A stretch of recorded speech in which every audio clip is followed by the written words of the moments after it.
Good morning dear student class 7। आज आप लोग का चैप्टर 2 का पार्ट 2 पढ़ना है। पार्ट 2 में जानना है साउथ इंडिया यानी साउथ इंडिया के किंगडम के बारे में। इससे पहले आप लोगों को बताए थे दक्कन किंगडम, और इसी चैप्टर का सेकेंड पार्ट है। इसमें आप लोगों को मेनली पढ़ना है साउथ इंडिया में कौन कौन से किंगडम थे।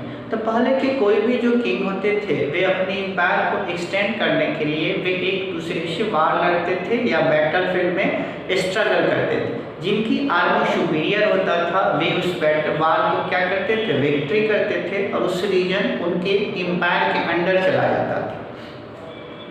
किसी भी एम्पायर को एक्सटेंड करने के लिए वार बहुत नीड होता था। वार का हमेशा दो ही कॉज होता था। फर्स्ट, या तो किसी रीजन को कैप्चर करना।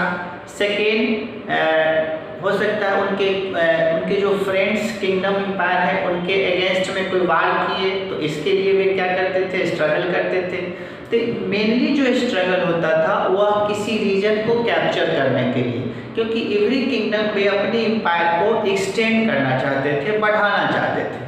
तो आइए जानेंगे पार्ट 2 में क्या है साउथ इंडिया। साउथ इंडिया में फर्स्ट आप जानिएगा पल्लव्स के बारे में। पल्लव की कैपिटल कहाँ पे था, तो कांची। इसका बैटल किसके किसके साथ हुआ, तो पल्लव का सबसे ज़्यादा बैटल हुआ तो चोल्स के साथ, उसके बाद चालुक्य के साथ, उसके बाद चेर के साथ, और उसके बाद पांडव के साथ। वे सभी साउथ इंडिया के ही छोटे छोटे किंगडम थे और वे आपस में स्ट्रगल करते थे। और देखिए स्ट्रगल करते थे इसलिए कि वे सभी अपने अपने एम्पायर को एक्सपेंड करना चाहते थे। लेकिन जो सब में जो सुपीरियर बनकर आते हैं वे चोल आते हैं। चोल सभी को डिफीटेड कर और सभी के एम्पायर को कैप्चर कर अपना एम्पायर को वास्ट बनाते हैं, जो चोल डायनेस्टी में बताएंगे। अब आते हैं टेम्पल। इनके द्वारा एक टेम्पल बनाया गया जिसको महाबलीपुरम कहते हैं। उस समय किसी भी साउथ इंडिया हो या किसी भी एम्पायर हो तो वे एक टेम्पल बनवाते थे, और जो भी हिस्टोरिकल साइट होता है उसको बिल्ड करवाते थे। तो टेम्पल उस समय एक ऑर्गेनाइजेशन की तरह वर्क करता था। जो भी प्रीस्ट से या रिलीजियस से या हिंदू रिलीजन से जो भी वर्क होता था उस समय सारा प्रीस्ट देखते थे और सारा टेम्पल के अंदर में आता था।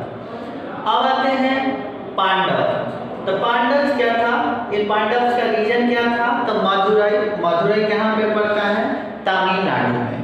तो मदुरई को टेम्पल सिटी ऑफ इंडिया कहा जाता है। यहीं पे एक टेम्पल है जो काफी फेमस है, मीनाक्षी टेम्पल। यह डिस्क्लाइन कब हुआ, यह 14th सेंचुरी में यह डिस्क्लाइन हो गया, यानी 14th सेंचुरी में यह पूरी तरह एबॉलिश हो चुका था यह एम्पायर।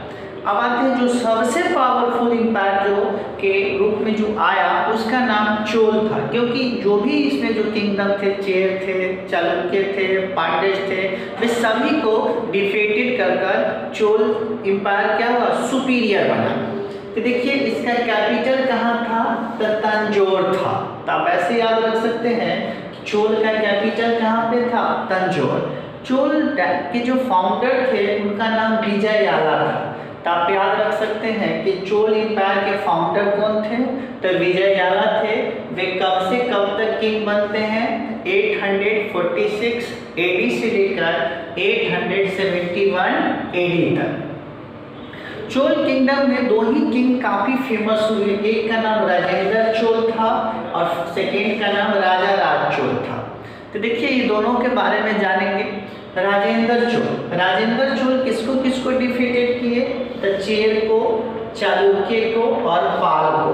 तो इस तरह से याद रख सकते हैं कि चेर, चालुक्य और पाल, ये तीनों को वे क्या करते हैं, डिफीटेड करते हैं। ये तीनों को जब पाल को जब डिफीटेड करते हैं तो उस समय एक टाइटल को एक्सेप्ट करते हैं जिसको गंगीकोंड चोल कहा जाता है। तो इनको एक टाइटल दिया जाता है गंगीकोंड चोल, इसलिए गंगीकोंड चोल का टाइटल दिया जाता है। तो आप देखिएगा किस तरह से गंगा फ्लो होती है, फ्लो होकर वह बे ऑफ बंगाल में चली जाती है। तो गंगा के ऊपर का इधर जो साइड का जो रीजन था यही पाल डायनेस्टी का रीजन था। तो यही पाल डायनेस्टी का रीजन था, और पाल डायनेस्टी के जो रीजन को कैप्चर कर लेते हैं उसी समय कहा जाता है कि जो एक टाइटल एक्सेप्ट करते हैं उस टाइटल का नाम गंगीकोंड टाइटल था। तो इसलिए गंगीकोंड चोल टाइटल एक्सेप्ट करते हैं क्योंकि गंगा से जो डेल्टा सटा हुआ डेल्टा को कैप्चर कर लेते हैं। अब आते हैं इनका एडमिनिस्ट्रेटिव सिस्टम। तो जैसे देखिए एडमिनिस्ट्रेटिव सिस्टम में क्या था, वे पहला स्टेट में किसी चीज एडमिनिस्ट्रेटिव सिस्टम डिवाइड होता है, स्टेट के बाद डिस्ट्रिक्ट और डिस्ट्रिक्ट के बाद क्या था तो विलेज। इस तरह से याद रख सकते हैं। तो स्टेट यानी उस समय जो स्टेट होता था उसको मंडलम कहा जाता था। जैसे देखिए एडमिनिस्ट्रेटिव करने के लिए या एडमिनिस्ट्रेशन करने के लिए हम डिस्ट्रीब्यूशन, पावर ऑफ डिस्ट्रीब्यूशन बहुत नीड होता है, क्योंकि जब तक पावर डिस्ट्रीब्यूशन नहीं हो तो कोई भी सिंगल पर्सन इतने बड़े इम्पायर को कंट्रोल नहीं कर सकता। इम्पायर को कंट्रोल करने के लिए पावर डिस्ट्रीब्यूशन नीड ही होता है। तो आप ऐसे याद रख सकते हैं कि मंडलम तो स्टेट है, तो मंडलम क्या है, एक स्टेट है। तो जो समय अभी जो स्टेट है उस समय जो स्टेट हुआ करता था उसका नाम मंडलम हुआ करता था। अब आते हैं वलंडस। वलंडस क्या होता था, तो यह डिस्ट्रिक्ट होता था। उस समय उस वलंडस को डिस्ट्रिक्ट कहा जाता था। नाडू किसको कहा जाता था, विलेज। तो देखिए उस समय एडमिनिस्ट्रेटिव का जो स्मॉलेस्ट यूनिट होता था उसको नाडू कहा जाता था। अब मंडलम को जो कंट्रोल करते थे उनको गवर्नर कहा जाता था। जैसे कभी कैसे भी हम लोग के स्टेट में चीफ मिनिस्टर एग्जीक्यूटिव हेड होते हैं, तो उस समय भी क्या होते थे कि जो हेड होते थे स्टेट का वह गवर्नर होते थे। लेकिन सारा पावर किसके पास होता था, किंग के पास। अब आते हैं उसका उसी समय में वहाँ पे एक सभा होता था। सभा में क्या होता था कि जो छोटे छोटे मैटर्स होते थे विलेज लेवल पे उसको सॉल्व करते थे सभा में विलेजर्स भी मेंबर होते थे। कहा जाता है सभा का जो सबसे टॉप मेंबर होते थे उनको प्रीस्ट कहा जाता था। उस समय प्रीस्ट को ना चोल एम्पायर में सबसे हाईएस्ट पोजीशन मिला हुआ था और सबसे ज़्यादा इसमें इस रिलीजन को बढ़ावा दिया गया, तो हिंदू रिलीजन को बढ़ावा दिया गया।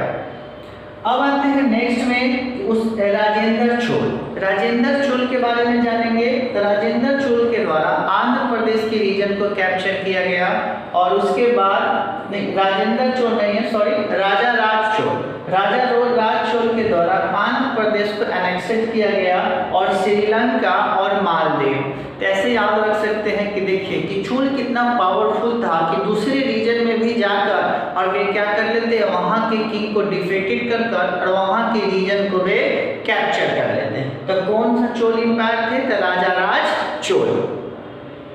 चोल सोसाइटी में क्या था कि यहाँ का इकोनॉमिकल कंडीशन क्या था कि वे ट्रेड और एग्रीकल्चर। तो पहले जो भी इकोनॉमिकल कंडीशन होता था या तो ट्रेड होता था और नहीं तो एग्रीकल्चर होता था। उस समय जो सबसे सुपीरियर होते थे सोसाइटी में जो कास्ट, उसको प्रीस्ट कहा जाता था। और फिर लोअर कास्ट होते थे जो लोअर टाइप्स का वर्क करते थे, वे लोअर कास्ट होते थे, उनसे अनटचबिलिटी किया जाता था, उनके साथ बहुत तरह की प्रोहिबिशन होता था।